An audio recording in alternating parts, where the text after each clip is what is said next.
Okay ठीक है। Okay हम लोग देखेंगे 2023 का प्रीवियस ईयर क्वेश्चन प्रीलिम्स में। एवरी ईयर अराउंड 12 से 13 क्वेश्चन तो प्रीलिम्स में आते ही हैं जो कि डायरेक्ट साइंस एंड टेक्नोलॉजी से होते हैं। ठीक, अब ये 12 क्वेश्चन में देखिएगा, हम इस साल जो 2023 में देखेंगे, इस साल भी आए थे अराउंड 10 क्वेश्चन। 10 क्वेश्चन में 8 क्वेश्चन ऑलमोस्ट बहुत ही बेसिक, जो कि डायरेक्ट साइंस एंड टेक से बेसिक था। अगर आप अपना सिलेबस पे कमांड करते हैं, जो हम सिलेबस आज देखें, जो हम लोग डिस्कस करेंगे, उसी के बेसिक से आए थे 8 क्वेश्चन। हम आपको दिखाएंगे कैसे 8 क्वेश्चन आए थे, उसको सिंपली सोल्व कर सकते हैं। फिर उसके बाद हम मेंस पे जाएंगे। मेंस में हम देखेंगे जो 30 मार्क्स का जो क्वेश्चन था वो डायरेक्ट था साइंस एंड टेक से।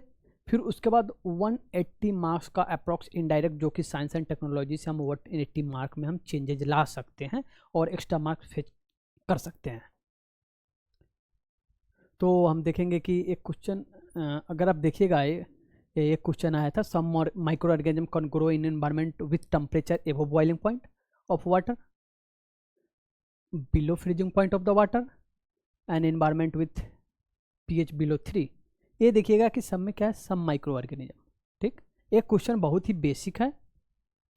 अगर आपको आइडिया लगेगा जब साइंस और टेक्नोलॉजी पढ़ेंगे, कहीं भी आप पढ़ें, अगर साइंस और टेक्नोलॉजी कोई भी बुक पढ़े, अगर आप थोड़ा सा पढ़िएगा कि थोड़ा सा आप अपना कंसेप्ट इलेबरेट कीजिएगा, थॉट पढ़ाइएगा, तो कोई ना कोई माइक्रो ऑर्गेनिज्म डेफिनेटली अंटार्कटिका में होगा, या कोई जैसे रीजन में होगा जहाँ पे वो क्या होगा, फ्रीजिंग अंटार्कटिका में होगा तो freezing point of the water से बिलो कोई ना कोई माइक्रो ऑर्गेनिज्म। बिना पढ़े हुए हम बता रहे हैं, एक लेमन टर्म में आप एक क्वेश्चन सोल्व कर सकते हैं। अगर आप डिटेल में अगर पढ़े होंगे, ठीक, बायोटेक्नोलॉजी में पढ़िएगा, डिफरेंट टाइप का environment of the micro organism, वहाँ पे डेफिनेटली आप पढ़िएगा माइक्रो ऑर्गेनिज्म को कैसा कैसा इन्वायरमेंट में वो रह सकता है। ठीक, तो below freezing point of water definitely रह सकता है, बिलो pH 3 डेफिनेटली रह सकता है, एबो बॉइलिंग पॉइंट डेफिनेटली रह सकता है। हाइपोथर्मोफाइल एक माइक्रो ऑर्गेनिज्म है जो कि एबो बॉइलिंग पॉइंट रहता है। एक नेमाटोड, एक डवीडी माइक्रो ऑर्गेनिज्म है जो कि -80 डिग्री सेल्सियस तक भी रह सकता है। फिर एक एसिडोफिल्स है जो कि pH 3 रह सकता है लेस देन। बट इसमें ट्रिकी पॉइंट क्या है कि ये तो सिंपल क्वेश्चन है कि इसमें ऑल 3 करके आ जाएंगे, लेकिन ये ट्रिकी कब हो जाता, जब इसमें अगर पूछता कि क्या some micro organism can exist below 0 kelvin, exist below 0 kelvin अगर यहाँ पे देता तो फिर वो ट्रिकी हो जाता, क्योंकि नेचर में as per science and technology of understanding जो मॉडर्न साइंस है, 0 केल्विन के नीचे कोई माइक्रो ऑर्गेनिज्म कुछ भी एग्जिस्ट नहीं कर सकता लिविंग बीइंग।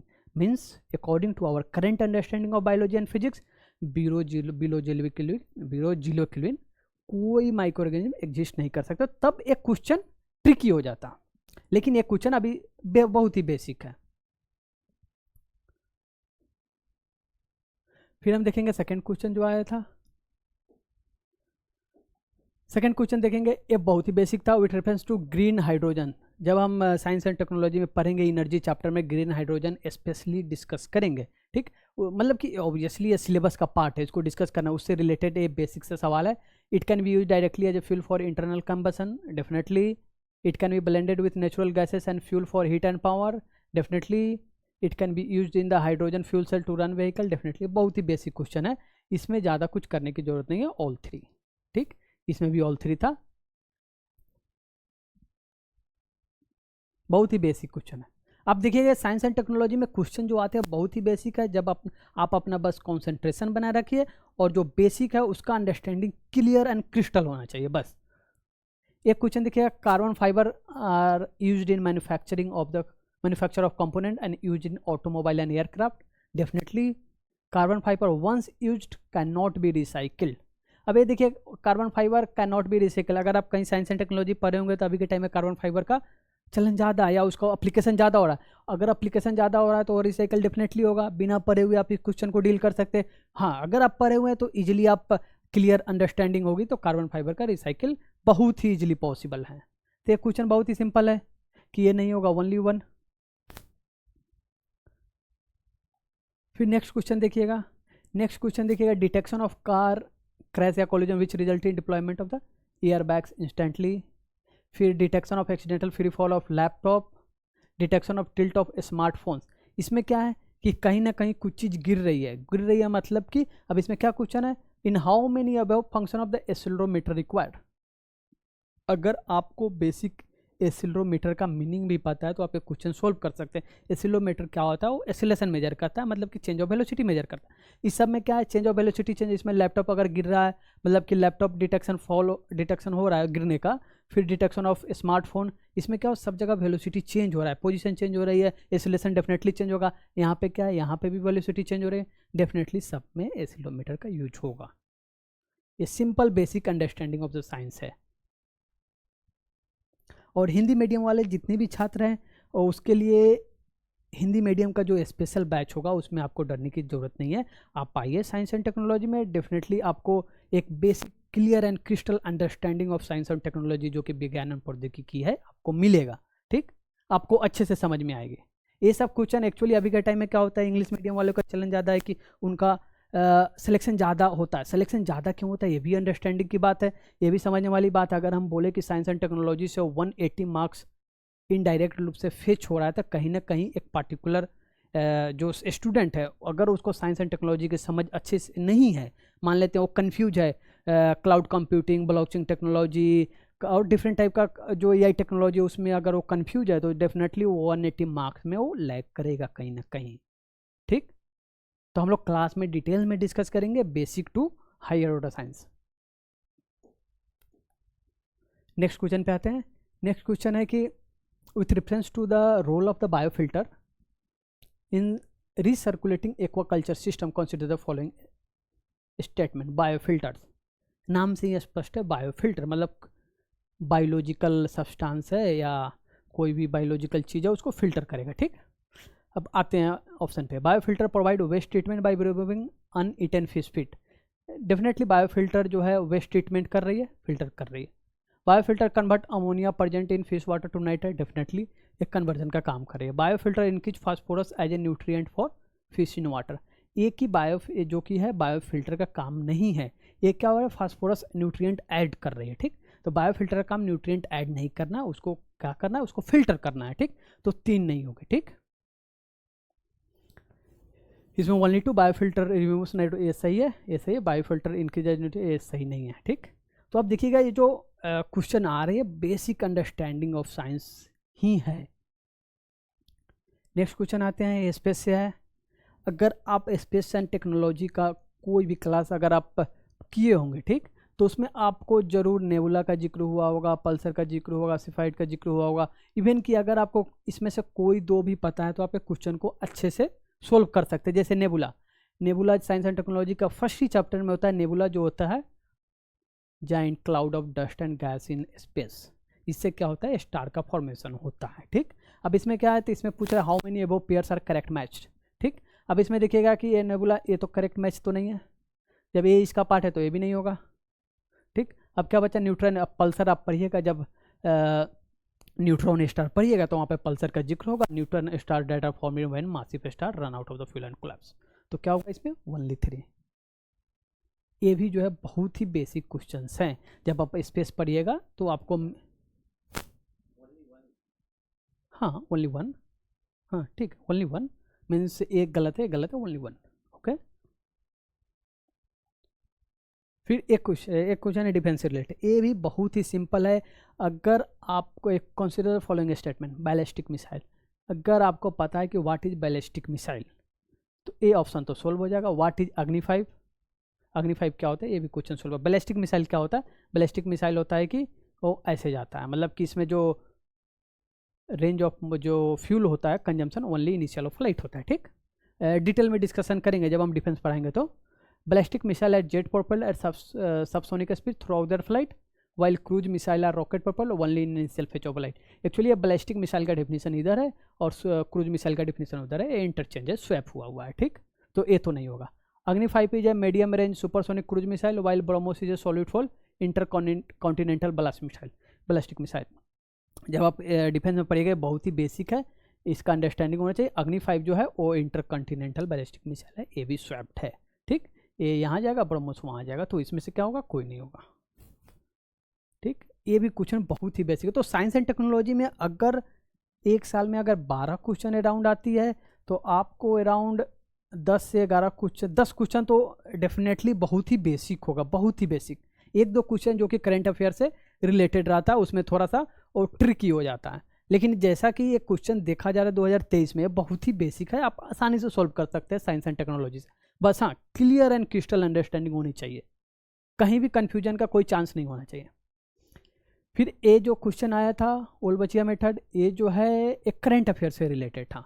एक करंट अफेयर से रिलेटेड था। इसमें क्या होता है, controlling of virus spread by mosquito. ये थोड़ा सा क्वेश्चन ट्रिकी था, जो कि करंट अफेयर अगर आप पढ़ रहे हैं तो करंट अफेयर में ये जरूर आया था। ओल्बचिया मेथड, जो कि bacteria called Wolbachia to control the population of disease carrying mosquitoes. एक क्वेश्चन थोड़ा ट्रिकी था। फिर उसके बाद एरियल मेटाजोमिक्स, ये भी क्वेश्चन सिंपल है, ये ट्रिकी नहीं है। एरियल मेटाजोमिक्स मतलब कि कलेक्टिंग, मेटाजीनोमिक्स मतलब collecting DNA sample from air inhabited at one go. ये simple understanding the genetic makeup to avian species of habitat, ये भी नहीं होगा। Using airborne device to collect blood sample, ये तो होगा ही नहीं। Sending drone to inaccessible areas to collect the plant and animal sample, ये भी नहीं होगा। ठीक, तो आपको यहाँ थोड़ा सा कंफ्यूजन हो सकता है। तो फाइनली ये डीएनए से रिलेटेड होगा, एरियल मेटाजीनोमिक्स। फिर है माइक्रोसैटेलाइट डीएनए।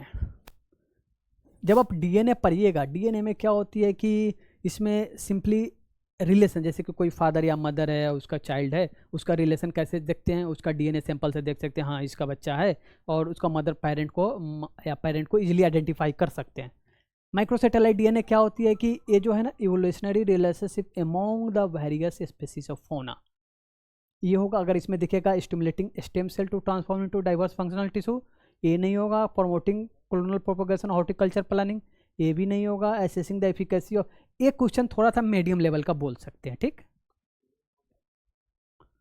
अब हम आते हैं मेंस पे। तो टोटली जो है इस साल जो है 2023 में 10 क्वेश्चन आए थे। 10 क्वेश्चन में आप 8 क्वेश्चन सिंपल वे में सोल्व कर सकते हैं, अगर आपको यूपीएससी का साइंस एंड टेक्नोलॉजी का सिलेबस की अंडरस्टैंडिंग है क्लियर एंड क्रिस्टल। तो 2 क्वेश्चन जो कि करंट अफेयर और थोड़ा सा मीडियम रेंज का आ सकता है, मतलब मे बी थोड़ा सा ट्रिकी पड़ सकता है, बट 8 क्वेश्चन तो आसानी से सोल्व कर सकते थे।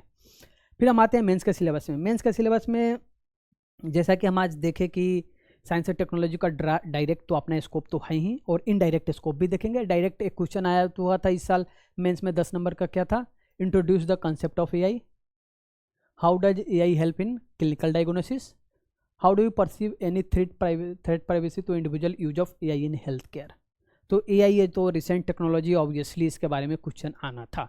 मे बी अगर अगली बार क्लाउड कंप्यूटिंग या फिर साइबर सिक्योरिटी या कोई ऐसा टेक्नोलॉजी आ जाए तो उससे हम लोग को आश्चर्य नहीं होना चाहिए। एआई चूँकि बूम है तो ये क्वेश्चन ऑब्वियसली था, और ये बहुत ही सिंपल था। जब हम एआई डिस्कस करेंगे तो आपको इसके बारे में डिटेल आइडिया हो जाएगा।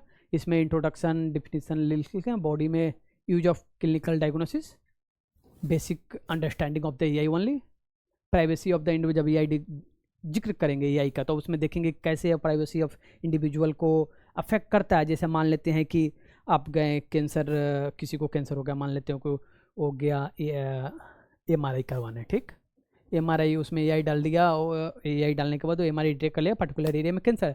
अगर वो एआई उसके अलावा उसके बॉडी में और कोई डिजीज है वो भी बता दिया, तो मान लेते उसके कैंसर के अलावा उसके पास कोई और रेयर डिजीज था, वो एआई डिटेक्ट कर लिया, तो उसका प्राइवेसी क्या इशू है कि नहीं। वो तो केवल एक छोटा सा बीमारी चेक कराने गया था, रिलेटेड भी कोई मान लेते चोट लग गया, हो गया चेक कराने, पता चला एआई डिटेक्ट कर लिया इसको कैंसर है। ठीक, मतलब कि अब एक्चुअली प्राइवेसी कैसे होता है, मान लेते हैं एक सिंपल एग्जांपल है कि जैसे कि आप फेसबुक यूज करते हैं, ठीक, फेसबुक यूज करते हैं, कभी आप फेसबुक यूज करिए, ठीक, और इधर अमेजन का टैब खोलिए, ठीक, अमेजन पर कोई चीज़ बाई कीजिए, ठीक, तुरंत इंस्टेंट आप जो चीज़ अमेजन पे देख रहे थे आपको फेसबुक में ऐड आ जाएगा। या फिर आप कोई भी चीज़ खरीद रहे हैं, तुरंत आप इंस्टाग्राम या कोई भी सोशल मीडिया यूज कीजिए, आपको ऐड आ जाएगा। क्यों? क्योंकि जो आप यहाँ पे जो डाटा यूज के, जो आपका डाटा है अमेजन पे, आप कुछ चीज़ बाई करना चाहते हैं, वो डाटा अमेजन के पास चला गया, उसमें एआई यूज है, वो फेसबुक से अपना डाटा शेयर किए हुए या लिंक किए हुए है, वो या फेसबुक जो है दोनों से कोलेब्रेशन है, वो आपका डाटा ले ले, पर्सन को जूता का जरूरत है उस दिन से देख रहा है, उस पर ऐड आने लगेगा। तो क्या है, प्राइवेसी इशू है कि नहीं। तो इस टाइप के जब हम एआई डिटेल डिस्कस करेंगे तो उसमें डिस्कस करेंगे। फिर ये discuss several ways in which micro organism can help in meeting current fuel shortage. जब हम एनर्जी टॉपिक डिस्कस करेंगे तो उसमें देखेंगे कैसे माइक्रो ऑर्गेनिज्म का यूज करके हम डिफरेंट टाइप का फ्यूल जनरेट कर सकते हैं। रिन्यूएबल एनर्जी में देखेंगे like bacteria, virus, fungi, algae का कैसे bio hydrogen, biodiesel, biogas, carbon capture, waste to energy में कैसे यूज हो रहा है। ये बहुत ही बेसिक टॉपिक है, दोनों एआई और a use of fuel a simple basic topic है। अगर आपको अंडरस्टैंडिंग है तो आप आसानी से लिख सकते हैं। फिर ए जो है करंट अफेयर और स्पेस से रिलेटेड, ऑब्वियसली चूँकि इंडिया का जो मून मिशन था वो रिसेंटली बहुत ही सक्सेसफुल रहा है, तो ऑब्वियसली एक क्वेश्चन आना था, स्वाभाविक था, जो कि आया। ठीक, तो ये क्वेश्चन डायरेक्ट है। ठीक, इसमें कुछ डिस्कस करने की नहीं है। India has become 4th country in the soft landing and the first country to land near south pole. ठीक, तो एक करंट अफेयर का पार्ट है, इसको आप आसानी से लिख सकते हैं। तो टोटल अभी हम देखें अराउंड 35 नंबर, जो कि डायरेक्ट 35 नंबर, 15 नंबर यहाँ और 10 यहाँ, 10 35 नंबर, ऑलमोस्ट 35 नंबर की, जो कि डायरेक्टली साइंस एंड टेक से आया हुआ था। अब हम देखेंगे कि जो कि इनडायरेक्ट था, जो कि डायरेक्ट नहीं था साइंस एंड टेक से, कैसे 180 मार्क्स का इंटरवीन कर सकते हैं साइंस एंड टेक्नोलॉजी के थ्रू। ये 2023 का हम देखेंगे अदर टॉपिक का। ठीक, status of digitalisation in Indian economy, examine the problem faced in this regard and suggest the improvement. जैसा कि हम आज क्लास लिए कि कैसे साइंस एंड टेक्नोलॉजी से इकोनॉमी में चेंजेस ला सकते हैं, क्या सजेशन दे सकते हैं इम्प्रूवमेंट होने के लिए, अगर कोई चैलेंजेज आ रही है तो किस किस टेक्नोलॉजी का यूज करके हम सजेशन दे सकते हैं for the status of digitalisation, और उसमें जो प्रॉब्लम होती है उसको कैसे सोल्व कर सकते हैं। ठीक, लाइक अगर मान लेते हैं हाई स्पीड इंटरनेट अभी 4G है, लेकिन कुछ समय के बाद 6G हो गया, तो इससे क्या होगा, 6G से क्या होगा कि इससे इंडिया इकोनॉमी में क्या क्या डेवलपमेंट आ रही है, क्या रूरल मासेस को जो हेल्थ केयर फैसिलिटी है वो इजली अवेल हो जा रही है, क्या एजुकेशन सर्विसेज है वो इजली अवेल हो जा रही है, या गवर्नमेंट फैसिलिटी है वह और जल्दी से मिल पा रही है। ठीक, तो क्या इससे कंट्री में डिजिटलाइजेशन का जो इशू है, अगर मान लें कि डिजिटलाइजेशन इंक्रीज हो रहा है तो उसमें इसका क्या योगदान है। फिर उसके बाद हम देखेंगे कि इसका इशू देखिएगा, इशू एक है गवर्नमेंट डिजिटलाइजेशन, अभी हम देखें लैंड रिकॉर्ड। फिर आप देखे होंगे सर्टिफिकेट, जब कोविड वैक्सीन लिया उसका सर्टिफिकेट जो डाउनलोड करने के लिए हम लोग कहाँ जाते हैं, कोविन ऐप पे। कोविन ऐप पे जाकर हम सर्टिफिकेट डाउनलोड करते हैं। क्या इतने लोगों का जो डाटा है वो कहाँ पेस्ट हो रहा है, क्या वो डाटा ब्रीच का खतरा होता है, क्या साइबर से फ्रॉड होता है उस केस में, तो हम कैसे साइबर सिक्योरिटी, इनके डाटा प्रोटेक्शन कैसे ला सकते हैं। क्लाउड कंप्यूटिंग पर डाटा है तो उसको किस टेक्नोलॉजी की मदद से हम उसको अच्छे से प्रोटेक्ट कर सकते हैं। फिर what is the digital divide, what is the digital literacy, तो अब क्या है, ये सबको कैसे हम इंक्रीज कर सकते हैं टू द पीपुल और to the improvement of the country. तो ये जो है, आप साइंस एंड टेक्नोलॉजी में अगर आप कुछ टॉपिक अच्छे से पढ़े हैं, जैसे कि क्लाउड कंप्यूटिंग, कंप्यूटर में कुछ जैसे एआई एंड डाटा एनालिटिक्स, या फिर आप साइबर सिक्योरिटी से रिलेटेड कुछ आपको टेक्नोलॉजी पता है, तो आप आसानी से इसमें अच्छे से लिख सकते हैं। फिर नेक्स्ट क्वेश्चन है ई टेक्नोलॉजी। हम देखें कि E technology helps in farmer production and marketing of agriculture produce. E technology में कैसे ड्रोन्स, एआई, सैटेलाइट, आईओटी एक साथ कैसे हम यूज करके फार्मर का प्रोड्यूस बढ़ा सकते हैं। अब इसको एक साथ यूज करने के लिए आपको ईच इंडिविजुअल का अंडरस्टैंडिंग क्लियर एंड क्रिस्टल होना चाहिए। ड्रोन्स कैसे वर्क करता है, सेंसर कैसे वर्क करता है, एआई कैसे वर्क करता है, एआई कैसे सेंसर पे वर्क करता है, फिर सैटेलाइट कैसे सेंसर और एआई दोनों के साथ चलता है, फिर आईओटी कैसे सेंसर से चलता है, एआई से चलता है। इसमें एकदम कोई कन्फ्यूजन नहीं होना चाहिए। अगर कोई कन्फ्यूजन है तो फिर there is a problem in this question, आपको इसको लिखने में प्रॉब्लम आएगी। अगर कोई कन्फ्यूजन नहीं है तो आप आसानी से आप बॉडी में लिख सकते हैं, कंक्लूजन में लिख सकते हैं, तो आप अपना आंसर राइटिंग में इसको इम्प्रूव कर सकते हैं और नंबर ले सकते हैं। ठीक, extra mark compare to your counterpart. ठीक, अब इस सब का टेक्नोलॉजी का यूज करके हम definitely improve productivity and sustainability in farming growth, we cannot deny. ठीक, to understanding of this topic is very crucial. फिर land reform, state the objective and measure of the land reform in India, discuss how land ceiling policy on land holding can be considered an effective reform under economic criteria। मतलब कि land reform है। ठीक, कैसे land reform का कौन सा technology आएगा। जैसे कि आपको अगर आपको पता नहीं तो लैंड रिफॉर्म में पता चले आप कुछ और टेक्नोलॉजी रिलेटेड भी क्लाउड कंप्यूटिंग लिख दिया, कुछ और टेक्नोलॉजी लिख दिया जो कि आपको क्लियर अंडरस्टैंडिंग नहीं है। तो आपको clear understanding of the technology होना चाहिए। इसमें कौन सा टेक्नोलॉजी लिखे कि जो कि सूटेबल हो और डेफिनेटली आने वाला 10 साल में उस टेक्नोलॉजी को अप्लाई करे तो फिर जो प्रॉब्लम है वो सॉल्व हो सकती है। ठीक, लाइक डिजिटल लैंड रिकॉर्ड, उसको कैसे ब्लॉकचेन टेक्नोलॉजी से जोड़ेंगे, फिर दोनों को कैसे इसके साथ जीआईएस सिस्टम से, जैसे कि कोई पर्टिकुलर एरिया है, किसी पर्सन का लैंड है, ठीक, उसका ओनरशिप है, उसको कैसे सैटेलाइट इमेज के थ्रू, ब्लॉकचेन टेक्नोलॉजी के थ्रू उसको मिक्स कर, अगर उसको एक साथ कर दिए, दोनों को ब्लॉकचेन प्लस जीआई कर दिए, तो इससे क्या होगा, इससे जो लैंड रिकॉर्ड है वो इनक्रिप्टेड होगा, इसमें कोई भी चेंज होगा ओनरशिप का वो तुरंत पता चल जाएगा, इसमें कोई भी फ्रॉड की चांसेस नहीं है, एकदम क्लियर एंड ट्रांसपेरेंट रहेगा। ठीक, तो यहाँ पे टेक्नोलॉजी हम एज ए सजेशन दे सकते हैं, बॉडी में लिख सकते हैं।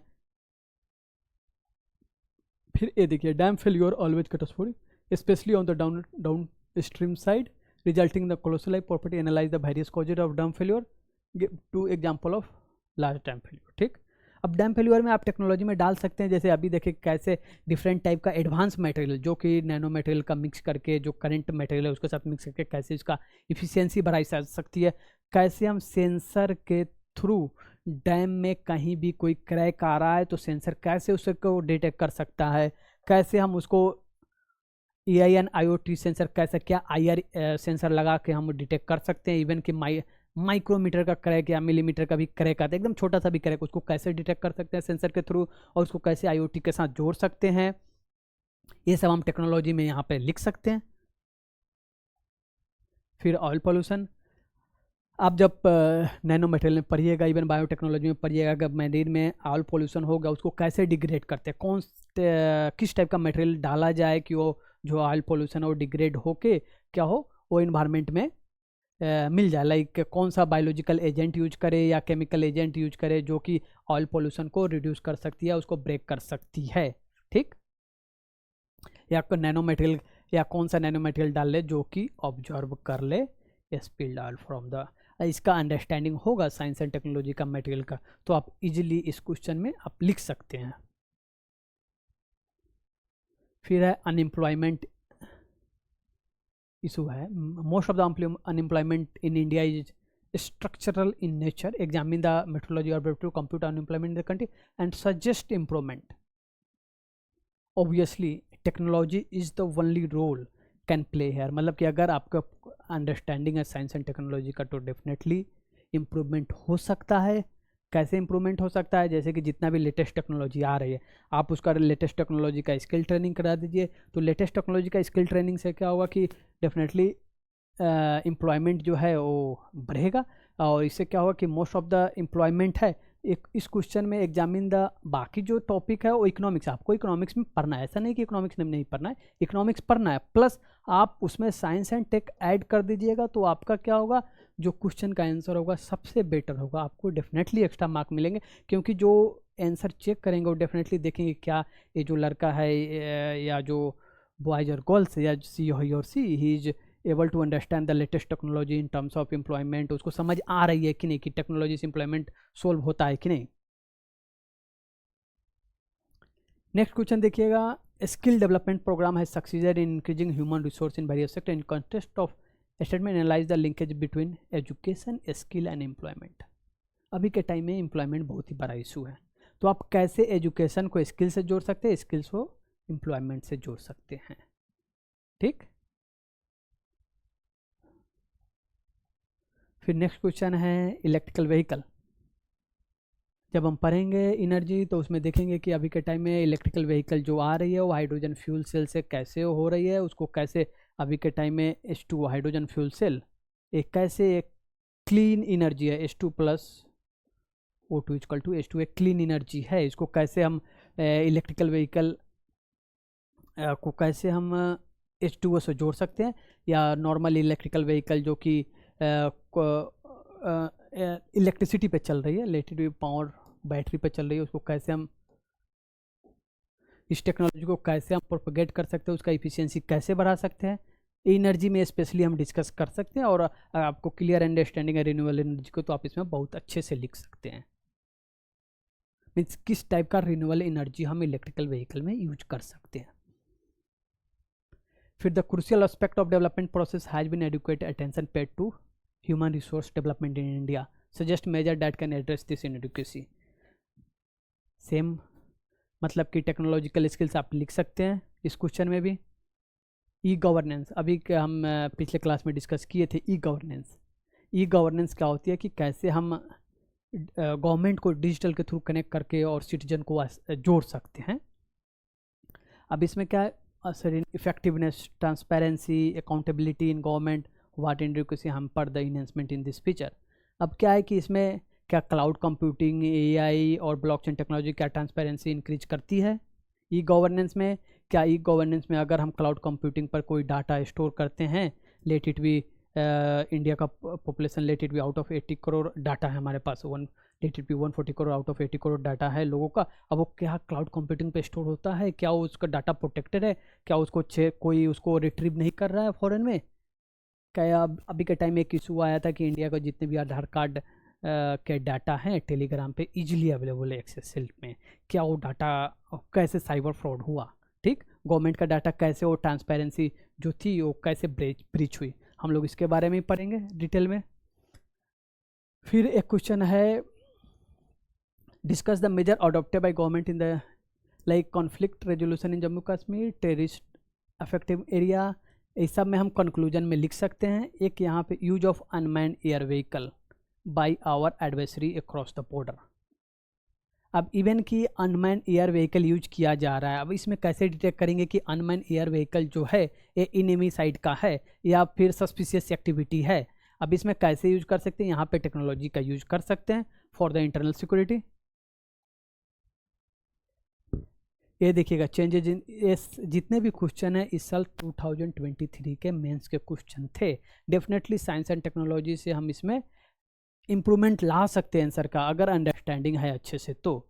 Changes in crop production in the context of changes in the consumption pattern, marketing and marketing condition, इसमें हम एआई का यूज कर सकते हैं। इसमें explain the changes in cropping pattern, इसमें हम लिख सकते हैं कि अगर चेंजिंग क्रॉपिंग पैटर्न हो रहा है तो उसमें कैसे हम ड्रोन्स, एआई, सेंसर का यूज करके उसको डिटेक्ट कर सकते हैं। फिर what are the internal security challenge face by India, ये तो आप सिक्योरिटी में जब आप पढ़िएगा तो अच्छे से पढ़िएगा, उसमें साइंस एंड टेक्नोलॉजी ऐड कर सकते हैं। अगर आप यूपीएससी में एक सोच रहे हैं कि हम सिक्योरिटी अलग पढ़ेंगे, फिर इकोनॉमिक्स अलग पढ़ेंगे, पॉलिटी अलग पढ़ेंगे, नो, आपको एक क्लियर अंडरस्टैंडिंग होनी चाहिए जो होल सब्जेक्ट कि कैसे हम अप्लाई कर सकते हैं किसी पर्टिकुलर अंडरस्टैंडिंग को किसी अदर एरिया में, ठीक। Give out the major source of terror funding in India, efforts being made to curtail this sources. जैसे कि हम बताएं कि जैसे कि कहाँ पे सस्पिशियस मनी लॉन्ड्रिंग एक्टिविटी होती है, फाइनेंशियल ट्रांजैक्शन हो रही है, उसको सस्पिशियस एक्टिविटी को कैसे डिटेक्ट कर सकते हैं। रेकटेक टेक्नोलॉजी क्या है, रेकटेक ये टेक्नोलॉजी क्या है, कैसे सस्पिशियस फाइनेंशियल जो ट्रांजैक्शन उसको कैसे डिटेक्ट कर रही है, ठीक। ये सब हम डिस्कस करेंगे डिटेल में जब हम टॉपिक पढ़ेंगे। सो बेसिकली अगर आप कैलकुलेट कीजिएगा होल ऑलमोस्ट 180 मार्क्स इनडायरेक्ट, जिसमें आप इम्प्रूव कर सकते हैं, प्लस 30 मार्क्स डायरेक्ट। और डेफिनेटली अगर आपको साइंस एंड टेक्नोलॉजी की क्लियर अंडरस्टैंडिंग है तो definitely 210 marks intervention is the big marks for you, ठीक, आप इम्प्रूव कर सकते हैं।